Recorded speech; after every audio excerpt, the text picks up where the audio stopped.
Character is a fictional representation of a person, usually but not necessarily a psychologically realistic depiction. Meanwhile, the characterization is the way writers develop characters and reveal those characters' traits. Writers may portray characters through their actions, through their reactions to situations, or to the other characters, through their physical appearance, their speech and gestures and expressions, even through their names. So this is a one-off Inside of Characters movie, and her name is Joy. Her name clearly depicts her characters by looking at her expressions. Then a character's personality traits and motivation may be revealed through actions, dialogue, or thoughts.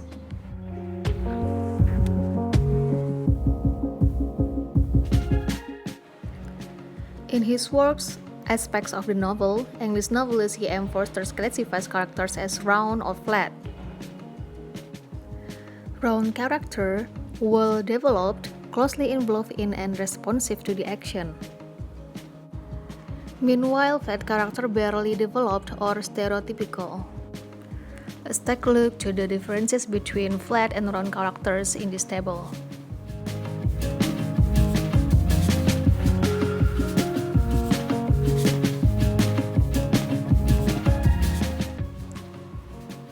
We can say that Harry Potter is a round character throughout the series. The reader learns much about Harry, his background, his feelings, and how the circumstances of his parents' deaths link him to the Voldemort.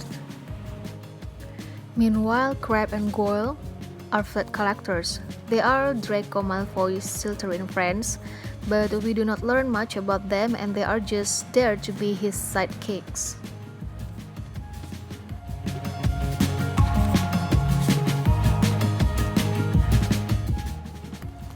Dynamic characters grow and change in the course of a story, developing as they react to events and to other characters.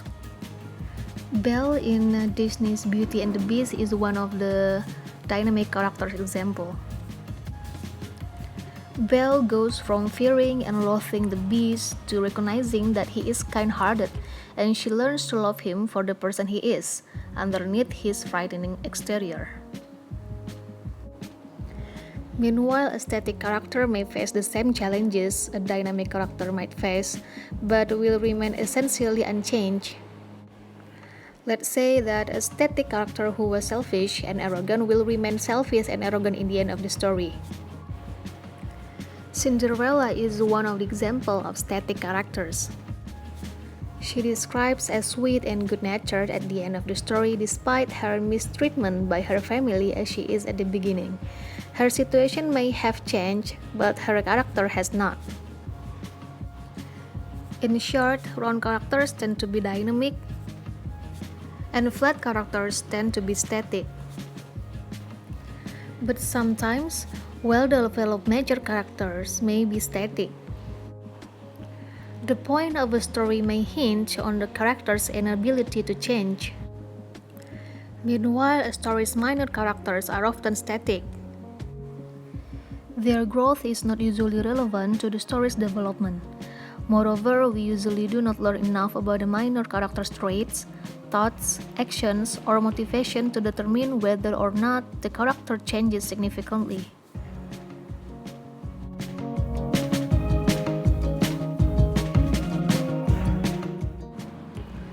Motivation refers to the reasons why characters behave the way they do. It can be internal or external, or come from multiple sources. And the characters are not always aware of their own motivations. For example, all actions that Hamlet commits in the play are the result of his motivation, such as revenge, justification, and integrity of his character. Throughout the play, revenge remains a constant motivation for Hamlet. He is extremely grieved over his father's death. His sorrow and grief are ever greater when the ghost of his father tells him that the murderer has not only taken the throne, but has taken his mother as his bride. In conclusion, even when readers get to know a character, they still are not able to predict how a complex, round character will behave in a given situation. Only a flat character is predictable. Okay, this is the end of the video.